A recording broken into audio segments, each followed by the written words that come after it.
എൻ്റെ പേര് ഗീത ഭട്ടതിരിപ്പാട്. കൊട്ടാരക്കരയാണ് സ്ഥലം. ഞാനൊരു ബ്രാഹ്മിൻസ് കുടുംബമാണ്. അപ്പോൾ ക്ഷേത്രങ്ങളിലെ പൂജ ചെയ്തുള്ള വരുമാന മാർഗമാണ് ഞങ്ങളുടെ ജീവിതം മുന്നോട്ട് നയിക്കുന്നത്. എങ്കിലും പല ബുദ്ധിമുട്ടുകളും ഉണ്ടായ സമയത്ത് 1996 തിരുവനന്തപുരത്ത് വെച്ച് ഭഗവാൻ ഗുരുബാബയെ കണ്ട് കാര്യങ്ങളൊക്കെ പറഞ്ഞപ്പോൾ എൻ്റെ ഭർത്താവിന് ഒരു ഉപദേശം കൊടുത്തു. എല്ലാ ശനിയും ബുധനും അരയാൽ പ്രദക്ഷിണം ചെയ്യുക. 2 വർഷം കഴിയുമ്പോൾ നീ ഒരു മഹത് വ്യക്തിയായി മാറുമെന്ന്. 1 വർഷം കഴിഞ്ഞപ്പോൾ തിരുവനന്തപുരത്ത് നിന്ന് തിരിച്ച് നാട്ടിലെത്തി.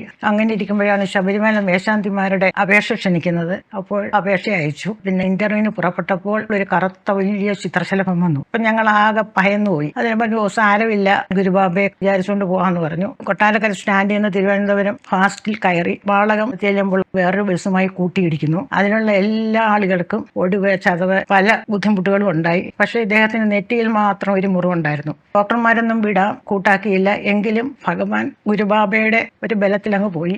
ഇന്റർവ്യൂ സമയം 3ാമത്തെ ആൾ ഇറങ്ങുന്ന സമയത്താണ് ചോര ഒലിപ്പിച്ച് നെറ്റി കെട്ടി ആ ഒരു അവസ്ഥയിൽ അങ്ങോട്ട് ചെന്ന് നോക്കുന്നത് ചിത്രശലഭത്തെയാ.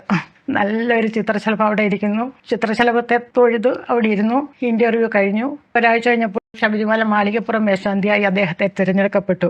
നമ്മൾ എല്ലാ ക്ഷേത്രങ്ങളിലും പോകുമെങ്കിലും ഭഗവാൻ ഗുരുബാബയുടെ അനുഷ്ഠാനങ്ങളും പറഞ്ഞിട്ടുള്ള നിർദ്ദേശങ്ങളും അനുസരിച്ചാണ് ഓരോ സ്ഥലങ്ങളിലും പോയി പൂജ കഴിക്കുന്നതും കാര്യങ്ങളും എല്ലാം. അങ്ങനെ ജീവിതം മുന്നോട്ട് കൊണ്ടുപോകാൻ ഞങ്ങളെ നയിച്ചത് ഭഗവാൻ ഗുരുബാബയുടെ ആ അനുഗ്രഹത്തിൽ മാത്രമാണ്. പിന്നീട് മൂത്ത മകള് TTC കഴിഞ്ഞ് കേട്ടക്കിൻ്റെ എഴുതുന്നു. 2 പ്രാവശ്യം എഴുതിയപ്പോഴും ഭയങ്കര ടഫായിരുന്നു. 3ാമത്തതും ടഫാണെന്ന് ചിലർ പറഞ്ഞു. ഇവിടെ ചെന്നിരുന്ന് നോക്കുമ്പോൾ ഭയങ്കര പ്രയാസം. അവിടെ ഇരുന്ന് കുറേ സമയം ഇരുന്ന് ഗുരുബാബയെ ജപിച്ചു. ഭഗവാൻ ഗുരുബാബയുടെ അന്ത്യശരണം ജപിച്ചു കഴിഞ്ഞപ്പോഴാണ് ടീച്ചർ ചോദിക്കുന്നത് എഴുതാൻ തുടങ്ങാറായില്ലയോ എന്ന്. അപ്പോഴവൾ ഉണർന്ന് എഴുതി തുടങ്ങി. ഉദ്ദേശിച്ചതിൽ കൂടുതൽ മാർക്ക് കിട്ടി. അവൾ ആ സമയത്ത് പാസ്സായി. അവിടെ കൂടെ പോയ 18 പേരിൽ അവർ 2 പേര് മാത്രമാണ് പാസ്സായത്.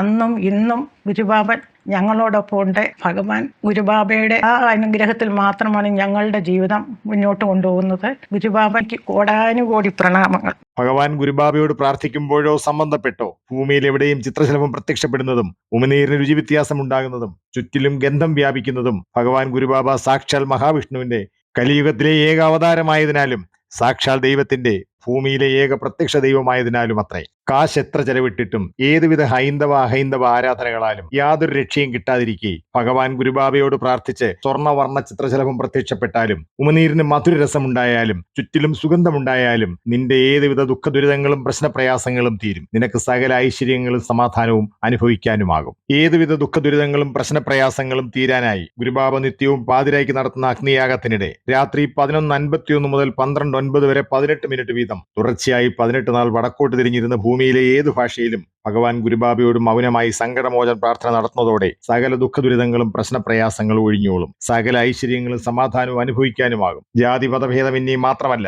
യുക്തിവാദികൾക്കും പാതിരയ്ക്ക് സങ്കടമോചന പ്രാർത്ഥന ഗുരുബാബയോട് സ്വയം നടത്താം. ഈ വീഡിയോയിലെ ഭഗവാൻ ഗുരുബാബയുടെ ഫോട്ടോ മൊബൈലിലെടുത്ത് മൊബൈൽ തെക്കോട്ട് തിരിച്ചു വെച്ച് ഗുരുബാബയ്ക്ക് അഭിമുഖമായി വടക്കോട്ട് തിരിഞ്ഞിരുന്ന് സങ്കടമോചന പ്രാർത്ഥന നടത്തണം. ഏതുവിധ ദുഃഖദുരിതങ്ങൾക്കും പ്രശ്നപ്രയാസങ്ങൾക്കും വിമോചന രക്ഷയ്ക്കായി ഗുരുബാബയോട് പ്രാർത്ഥിച്ച് ജാതിമതഭേദമന്യേ ഭൂമിയിൽ എവിടെയിരുന്നും ഇങ്ങനെ അതിശയരക്ഷ നേടാം. യാത്രാക്ലേശവും പണച്ചെലവുമില്ലാത്ത ഈ അതിശയരക്ഷാമാർഗം നിങ്ങളുടെ ഉറ്റവരെ അറിയിച്ചുകൊണ്ടേയിരുന്നാലും. ഗുരുവായൂർ ക്ഷേത്രത്തിൽ നിന്ന് മമ്മിയൂർ ക്ഷേത്രത്തിലേക്ക് പോകുന്ന മെയിൻ റോഡരികിലാണ് പ്രത്യക്ഷ ദൈവമായ ഗുരുബാബയുടെ സന്നിധാനവും അന്ത്യശരണം ദക്ഷിണേശ്വര ക്ഷേത്രവും. നിനക്ക് നിന്നാൽ നീയാകാൻ അനുഗ്രഹത്തിന് ഉതകുന്ന you are your God YouTube ചാനലിലെ ഈ എപ്പിസോഡ് ഉപസംഹരിക്കുകയാണ്. നന്ദി, നമസ്കാരം.